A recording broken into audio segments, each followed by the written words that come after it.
Goeiedag graad 9's. Baie welkom by vandag se les oor kontantontvangste en kontantbetalingsjoernale. Ons gaan spesifiek fokus op kontanttransaksies van handelsondernemings.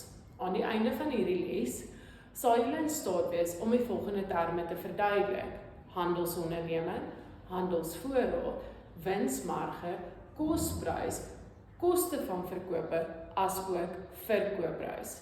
Jy sal ook die kosprys, verkoopprys en winspersentasie kan bereken. Laastens sal jy die rekenkundige effek kan verduidelik wanneer handelsvoorraad aangekoop word en wanneer handelsvoorraad verkoop word. Kom ons kyk gou na 'n paar voorbeelde van die volgende ondernemings. Hierdie is 'n hospitaal.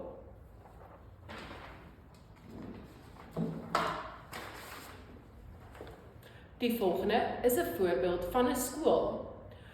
Kan julle dalk vir my sê watter tipe onderneming dit is? As jy vir my sê dit is 'n diensonderneming, dan is jy reg. In graad 8 het julle geleer van diensondernemings. 'n Diensonderneming is 'n onderneming waar 'n diens gelewer word en die verbruiker daarvoor betaal. Vandag gaan ons spesifiek fokus op 'n handelsonderneming. Nou is die vraag, wat is 'n handelsonderneming? 'n Onderneming wat goedere soos kos, klere, boeke en toerusting verkoop, is 'n handelsonderneming. Kom ons dink gou aan 'n paar voorbeelde. 'n Paar algemene voorbeelde is Checkers, Woolworths, Pick n Pay, Exclusive Books, Foschini's en Edgars. Dit is belangrik om te onthou dat 'n handelsonderneming koop goedere met die doel om dit teen 'n hoër prys te verkoop. Die verskil tussen die twee bedrae staan bekend as jou inkomste of jou wins. Die eienaar van die onderneming besluit self watse persentasie wins hy op artikel wil maak.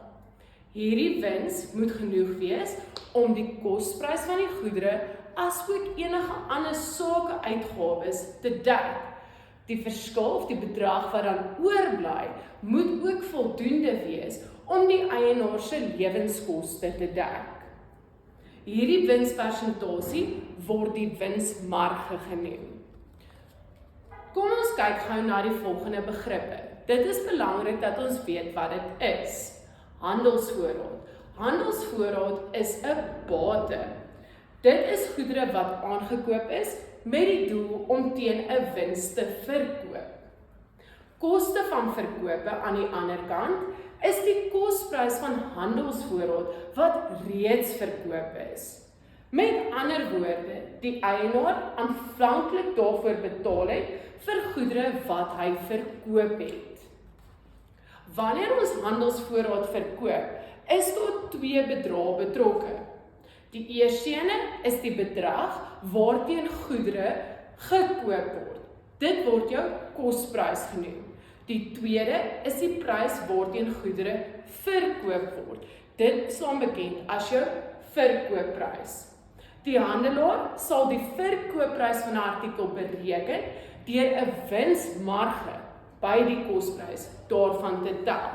So ons gaan hê jou kosprys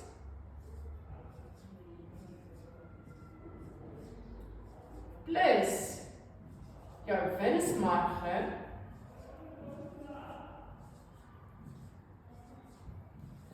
is gelyk aan jou verkoop.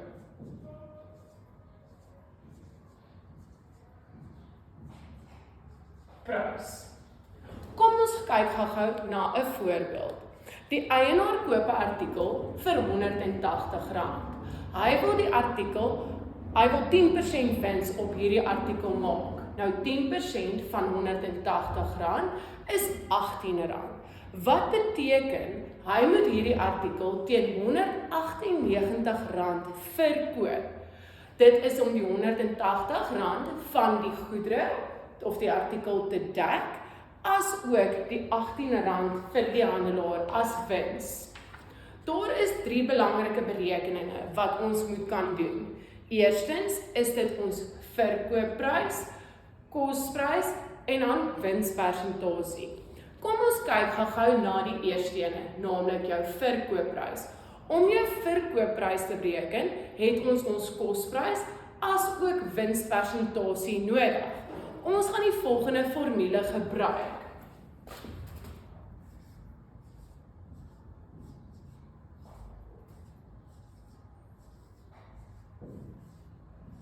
Verkoopprys is gelyk aan jou kosprys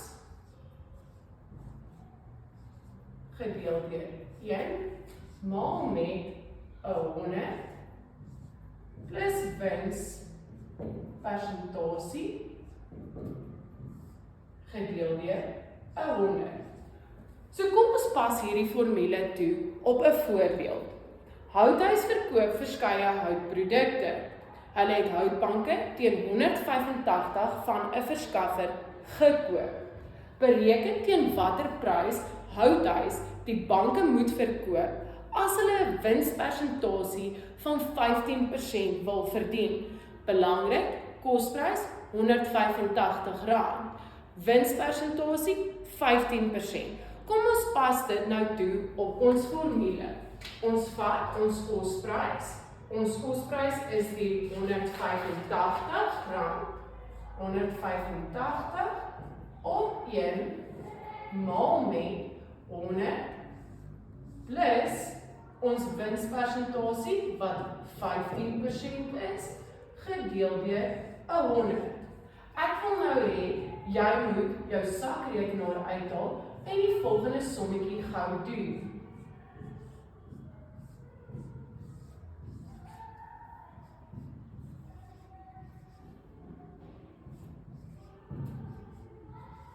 As jy by R212.75 gekom het, is jou antwoord korrek. Volgende gaan ons kyk na die berekening van ons kosprys. Om kosprys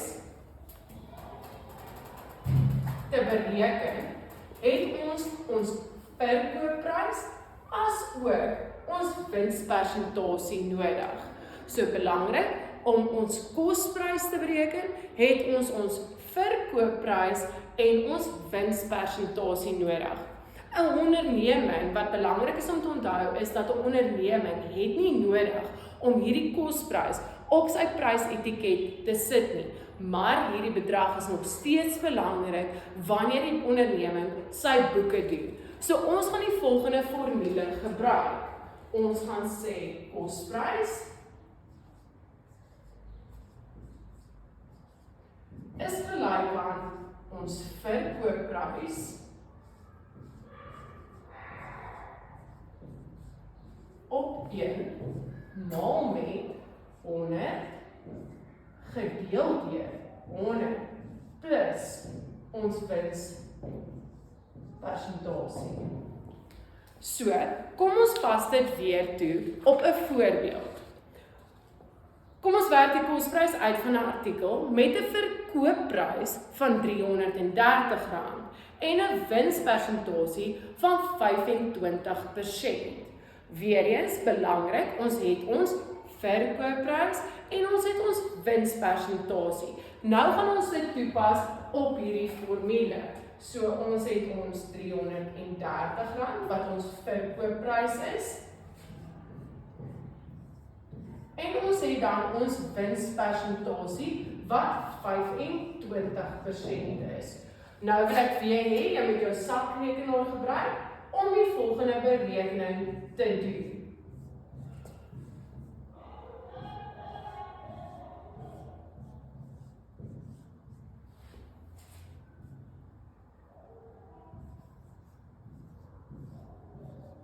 As jy op R264 uitgekom het, dan is jou antwoord reg. So dit beteken dat die goedere is aangekoop teen R264 en dit is verkoop teen R330, wat beteken die eienaar het 'n wins gemaak van R66. Laastens gaan ons kyk oor hoe om jou winspersentasie te bereken. Om ons winspersentasie te bereken, het ons wel ons verkoopprys en ons kosprys nodig. Kyk, so verkope of die verkoopprys van goedere is 'n inkomste. Die kosprys van goedere wat verkoop word die koste van verkope genoem. Dit is die prys wat betaal word vir die goedere wat 'n onderneming aangekoop het om aan klante te herverkoop. Elke onderneming word bedryf met die doel om wins te maak. Dit word die winsmotief genoem. Nou graad 9 is. Dis belangrik dat wanneer jy jou eie onderneming het en jy daai wins maak, om te besluit wat gaan jy met daai wins doen. Gaan jy spandabelreg wees? Gaan jy alles koop wat jou hart begeer? Of gaan jy dalk van daai wins gebruik om weer ander mense te help of hulle te dien? Dit is iets wat ek graag wil hê julle moet bietjie oor gaan dink. 'n Onderneming maak wins wanneer die verkoopprys meer as die kosprys is. Die wins verhoog die eienaarsbelang. 'n Onderneming maak 'n verlies wanneer die verkoopprys minder as die kosprys is. Dit sal slegs gebeur wanneer voorraad onbruikbaar of verouderd geraak het en die eienaar daarvan ontslae moet raak. 'n Verlies sal die eienaarsbelang verminder. Om 'n winspersentasie van handelsvoorraad naamlik te bereken, het ons die verkoopprys en die kosprys nodig, soos wat ek vroeër genoem het. Ons gaan die volgende formule gebruik om ons winspersentasie te bereken. So dit gaan wees wins gedeel deur kosprys maal 100 op 1. Kom ons pas dit gou toe op 'n voorbeeld. Houthuis koop houtpallets teen R1.600 aan en verkoop hulle teen R2.000. Watter winspersentasie verdien hulle? So eerstens moet ons kyk wat is die bedrag van wins wat ons maak. So ons vat ons verkoopprys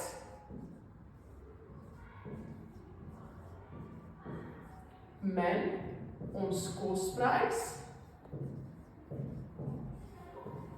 is gelyk aan ons wins. Kyk, so dit was R2.000 is ons verkoopprys min ons kosprys, dit waarvoor ons dit aangekoop het, R1.600 wat ons met R400 se wins los. Nou wil ons daai R400 die winspersentasie bereken. Hoe doen ons dit? Ons gebruik ons formule. So ons sê R400 wat ons wins is, gedeel deur ons kosprys wat R1.600 is en ons maal dit met 100 op 1. Dit gee vir ons die askies. Dit gee vir ons die persentasie van 25%. Ek wil hê jy moet asseblief daai berekening ook op jou sakrekenaar doen.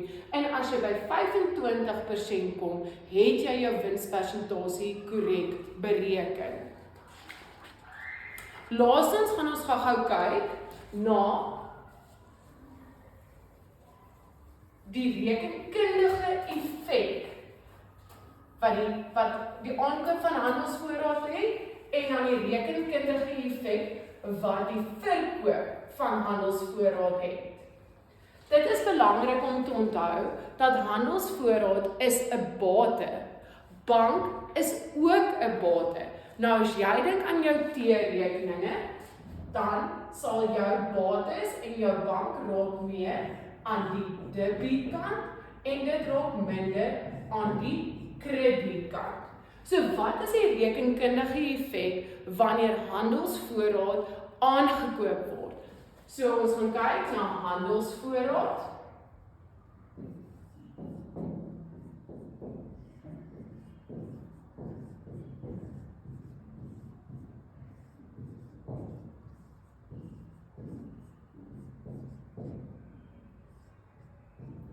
So jou handelsvoorraad gaan meer raak en jou bank aan die ander kant gaan minder raak aan die krediet. Wanneer handelsvoorraad verkoop word, gaan jou handelsvoorraad minder raak aan die kredietkant en jou bank gaan meer raak aan jou debietkant. En dit is belangrik om te onthou graad 9, soos ons al gesê het, vir elke debiet is daar 'n krediet. Dit bring ons aan die einde van vandag se les. In die volgende les gaan ons spesifiek fokus op die kontantontvangste en kontantbetalingsjoernaal.